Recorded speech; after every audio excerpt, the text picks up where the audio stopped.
Now we can take you live to East Legon, specifically to the headquarters of IDEG, where civil society organizations have come together to hold a press conference on the disbanding of party militias. Let's go there now, hear what they're saying. 19 Ayawaso West Wogon by-election, the entire nation has been seized with the threat of the activities of illegal and violent political vigilantes or militias in the country. This has led to public outrage and intensified nationwide call for police investigations and the disbandment of the political vigilantes. In response, the President of the Republic set up the Emil Short Commission of Inquiry and subsequently called for political dialogue between the New Patriotic Party, NPP, and the National Democratic Congress, NDC. The President has also made his position clear that should the dialogue fail, he would pursue the legislative route, underscoring his commitment and urgency to eradicating the threat. We commend him for this firm stance. So far, the two political parties have responded positively to the call by the President, but disagreed on whether the dialogue should be bilateral or multi-stakeholder. Furthermore, the recent media expose of the leaked tape of the alleged pronouncements of the chairman of the NDC and the documentary on the operations of the DI group at the Osu Castle have heightened public anxiety and fear and raised doubts about the sincerity and commitment of the two political parties to the dialogue. Where we are now does not bode well for a quick start of this important dialogue. In the past, mutual suspicion and mistrust between the two parties have led to the failure of political dialogues in Parliament, during post-elections transitions, and in the drafting and amendment of the Constitution. This has been the case in almost all national endeavors, which have required the collaboration of the two parties for success. The historical evidence suggests that approaching the political dialogue bilaterally between the two parties is more likely to lead to failure. Yet, this political dialogue is so central to reforming and strengthening the security of the nation that it cannot and must not be allowed to fail. Consequently, a successful takeoff of the dialogue would require technical facilitation that could bring the two parties to bilateral talks as soon as possible. We believe that CSOs with competence, integrity, and proven track records could engage to support this process. We fully endorse the dialogue process as the way to deal with the mutual mistrust, and find an enduring and amicable solution to the recurring threat to Ghana's democracy, peace, and security. We urge that the right environment should be created as a matter of urgency to enable preparation towards the dialogue to begin in earnest. We hereby strongly appeal to the media and the general public to contribute constructively to the creation of the required atmosphere by exercising circumspection and restraint in their public discourse, especially in these sensitive times. We call on the NPP and NDC to demonstrate good faith towards the dialogue by formally dissociating themselves from political vigilantes and recommitting themselves to fight against electoral violence, impunity, and injustice. We further call on the two parties to desist from publications of their correspondence with the President and among themselves in the media. This will go a long way in enhancing the environment needed to proceed with the dialogue. Failure to do this will affect the stability of our democracy, peace, and security, most especially as the country approaches the 2020 elections. We have an opportunity to fix this problem once for all and should take full advantage of it. Finally, we call on the President to commit the necessary resources to ensure the success of the dialogue. May God bless our homeland, Ghana, and make our nation great and strong. Thank you very much.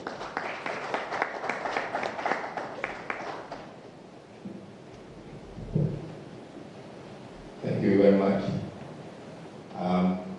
We will now take a few questions of clarification if there are from ladies and gentlemen. Right, well, clearly we're at the IDEG headquarters where several civil society organizations have come together to issue a statement calling on the two parties that originally announced a dialogue, or the president announced that there must be a dialogue between, to properly follow the processes to make this dialogue a reality and to disavow these militia groups that are attached to them. Also, interestingly, they call for a cessation of the publication of the correspondence between the two parties as this process unfolds. Questions are about to be fielded by the panel. We can go back now. With that, and are you abandoning that to start the process all over? And then secondly, since Johnny's put out its latest expose, Militia in the Heart of the Nation, which you referred to in your statement, we have had government reaction. There have been calls for investigation into the issue. Would you back those calls? Thank you.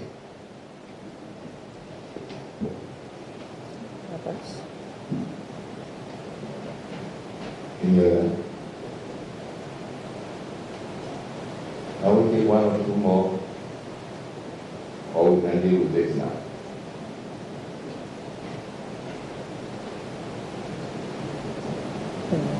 The first question.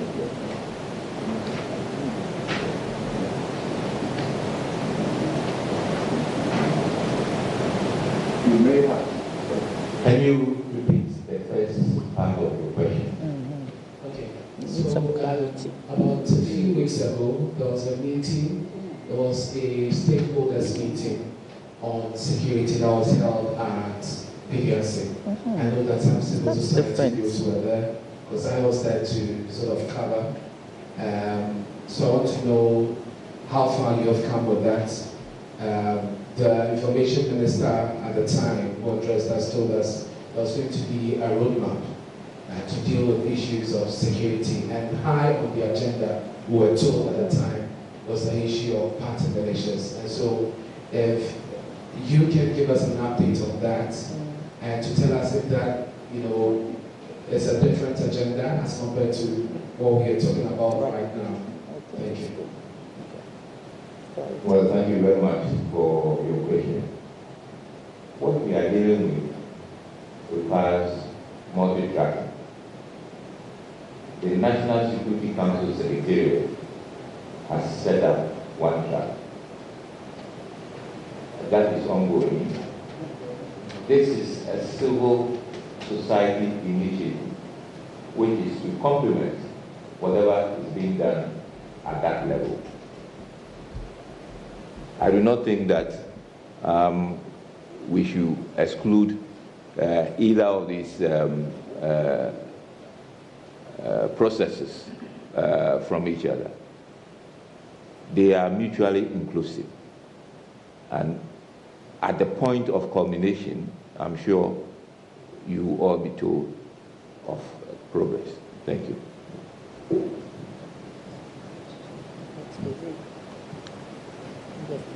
The second part of your question was on the expose. Yes, civil society stands for impartiality, right? If there is something wrong with our society, it is our duty to speak out. If multimedia has brought to our attention, that is the nation's attention, that there are ills in the society, and that requires investigation, it must be investigated.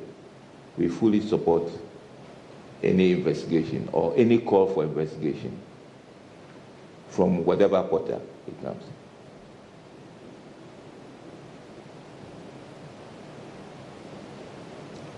Okay, yes. This is Mark from UTV.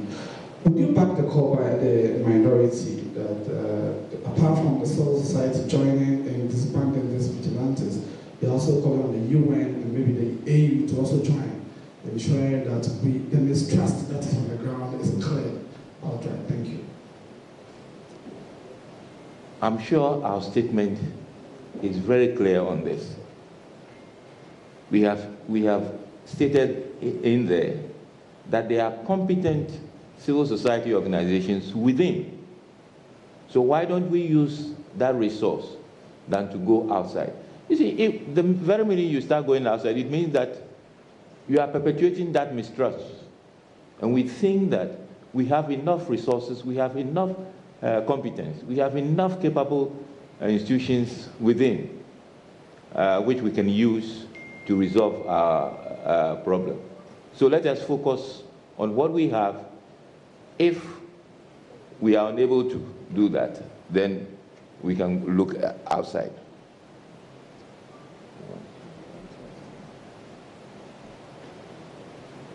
My name is Papista. I work with Star.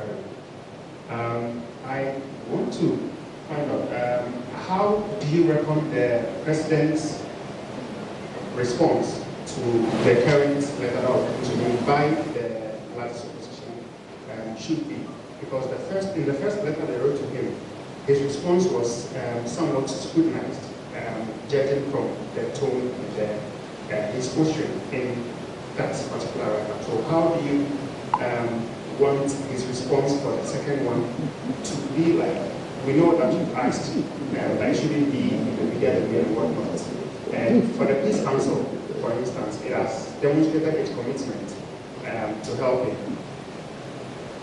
Is it time that the Peace Council come up to say that, okay, so constitutionally we are mandated to play the mediation role, so let's just bring the parties together and then see how we can go ahead with this, regardless of the fact that NDC says all parties should be inclusive, and then it says it is just the two major parties that have these elements.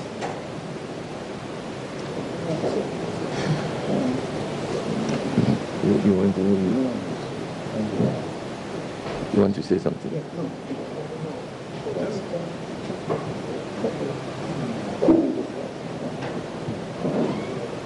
The NDC wrote to the president, and the president replied. And the general reception was that he did not take the approach of NDC. Since then, there have been a lot of development. The NDC has written back to make the suggestion. The Peace Council has written to NDC to indicate that they are willing to participate in the dialogue.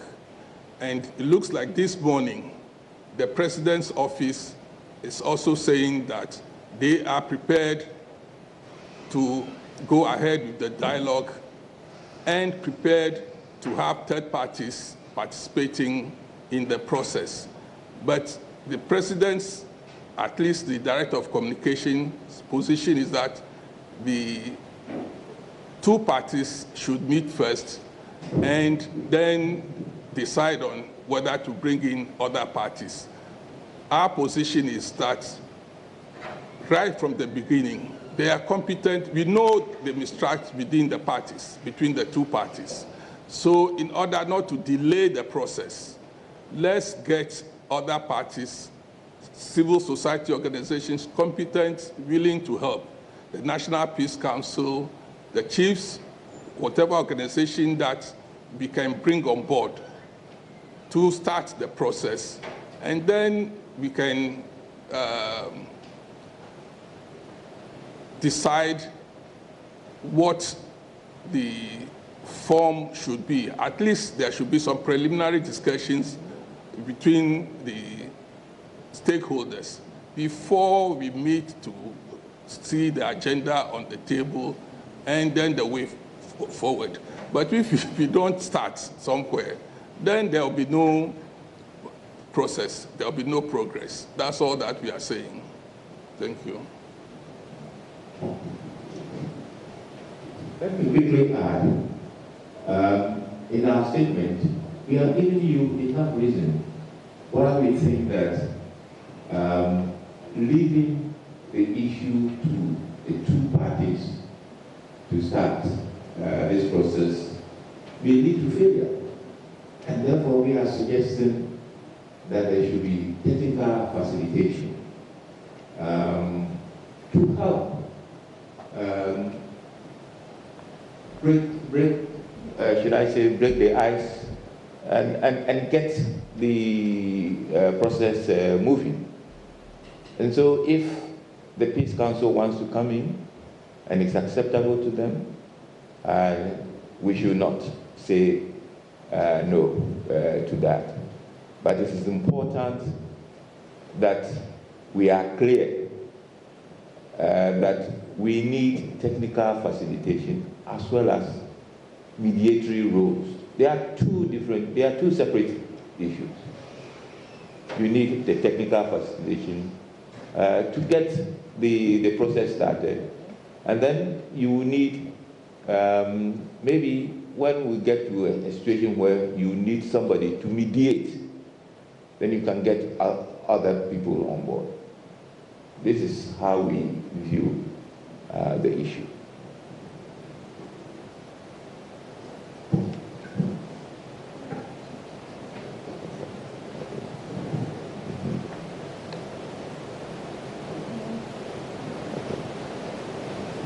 Do we have any more? Okay. For the benefit of you all, those organizations that participated in this consultative meeting are the West African Civil Society Institute, WACI. Then we have WILDAF. We have the Ghana Pentecostal and Charismatic Council, that's GPCCC. We have the Institute for Democratic Governance, IDEG, the ACT Foundation, the NACCC, Star Ghana, the Civic Forum Initiative being the convener for this meeting. This is the second one that we have convened in a row. We have the Center for Democratic Development, Ghana, the CDD, the Ghana Initiative, Integrity Initiative. Then we have the Labour Policy Institute, then the GACC, and lastly, CODEO. So these are the member organizations that sat around the table to look at the issues confronting our nation and have come up with this statement. I forgot. Yes, the Chief Imam's office is also represented around the table. We have Araju Gado here. But for those of us who are here, it's not everybody who is here at this material moment. Again, for your benefit, we would like to let you know who and who is here. Starting from me, Major General Coleman, retired. Okay. I'm the chairman of the Civic Forum Initiative. Angela Kamnapo, the ACT Foundation, and a member of the steering committee of CFI. Ambassador Francis Chiga, senior fellow, CDD, and CODEO. Kwesi Jonah, senior research fellow, IDEG.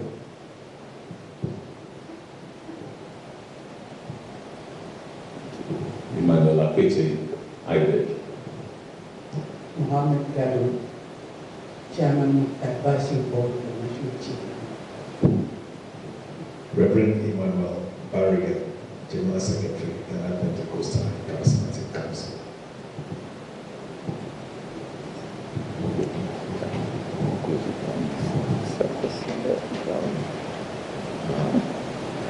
He's sitting there.